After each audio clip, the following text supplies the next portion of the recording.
Hello everybody, my name is Zachary Swint. I am a student of Southern Illinois Aviation Technologies, and I will talk to you today about the new jet, the Bombardier Challenger 650, and as well as the Rockwell Collins Proline Fusion.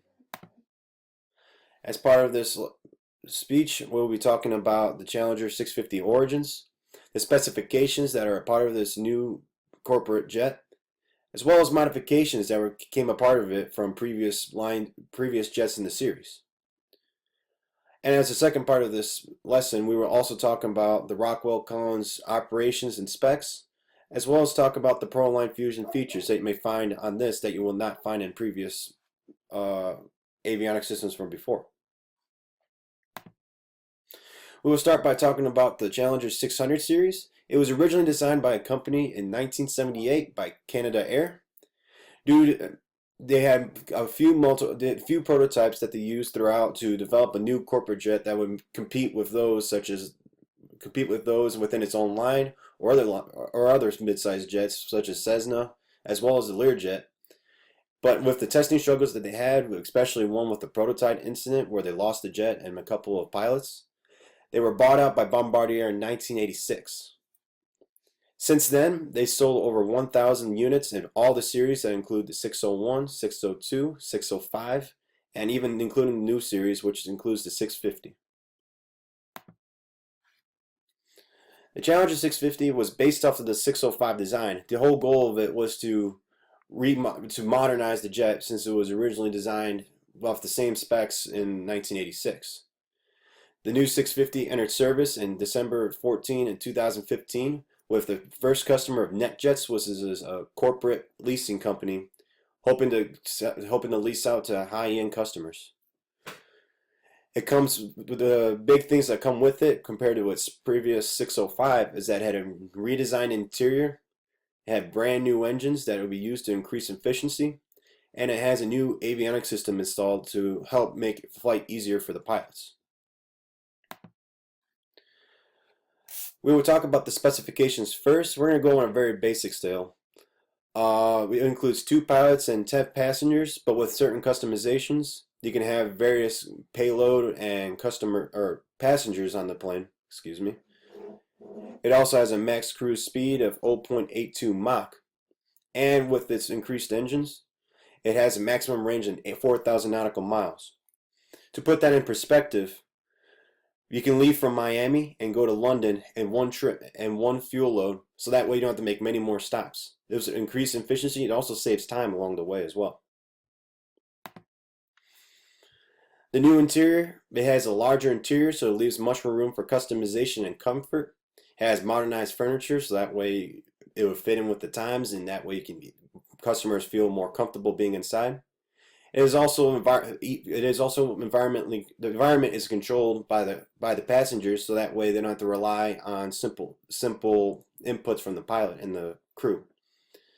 It incorporates a new cabin management system which was developed by Lufthansa, and it includes Wi-Fi, has on-demand music and videos. That way it keeps entertainment on board, and it's all controlled by the passengers that are inside the cabin. It also has new GE engines on board. New engines that are included are the CF38 3B MTOs. With these new engines, the airframe can have a 5% increased thrust capacities compared to its previous engines, which means shorter takeoff lengths, a higher payload on board, and includes the better range, which is what I talk about in the specs. What's also nice about it that it doesn't have any shorter life expectancies with the new engines, and has no increased maintenance to it as well. So there is no increased cost as well.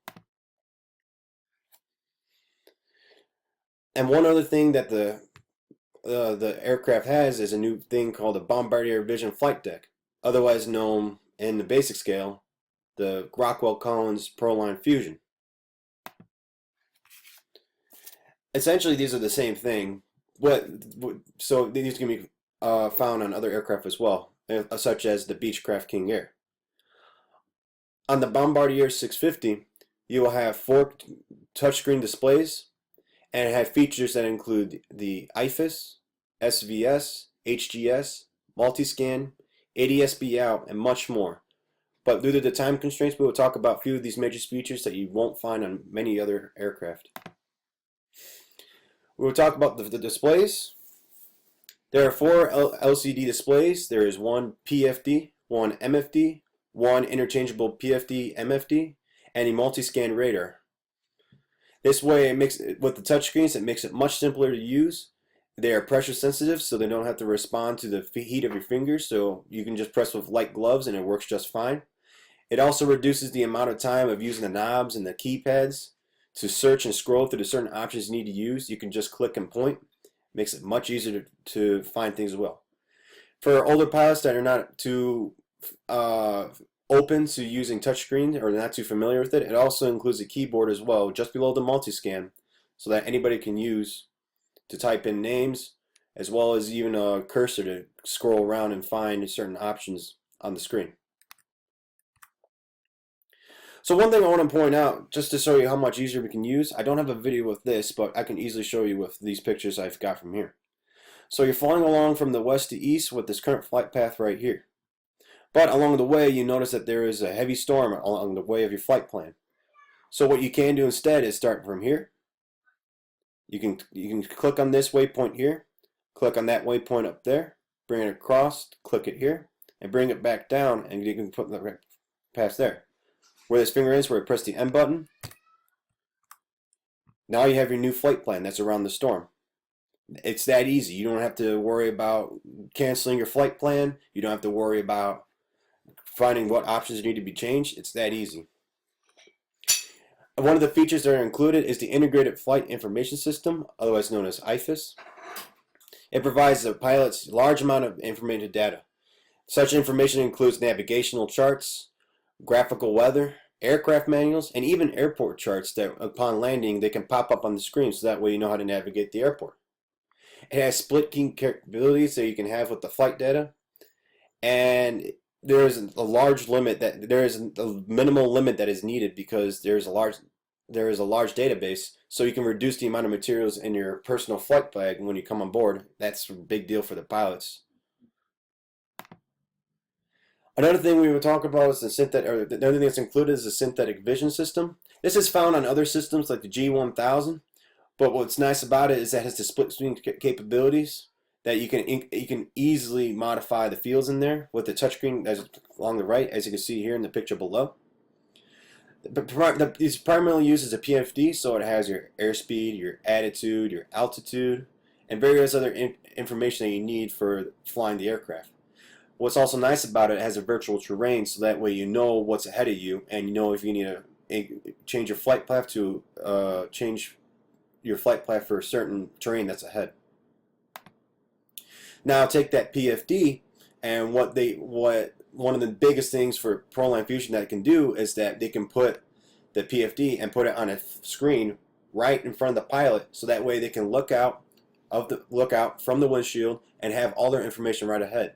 So that way they don't have to keep looking up, down, up, down, up, down. They have all the information on the PFD right in front of them. So their attitude, their flight speed, any sort of obstacles that are in the way.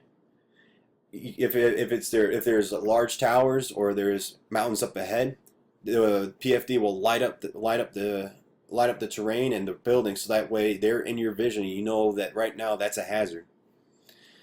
With the HDS, it also reduces pilot fatigue, so that way you're not looking up and down. It increases situational awareness. It has better speed control when you're approaching the airport. And it also increases the performance because now your pilots have more focus on flying, and they don't have to worry about looking up and down just to obtain information, since a lot of it's now right in front of them. One of the last things we'll talk about as a feature is the multi-scan weather radar.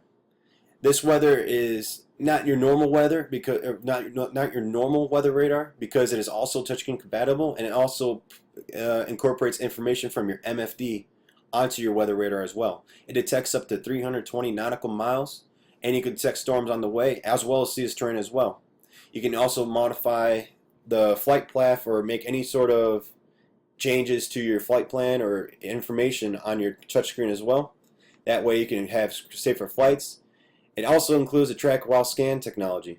That way it always not only tells you where the storm is, but you can select the option to where it can see where the storm is going to go as well. So that way you can plan ahead and make those moves. In my conclusion, from what I could gather from my research, this is going to be a very popular aircraft for the future, especially in the mid-size corporate aircraft range. Right now, NetJets has 75 orders, and there's many more to come.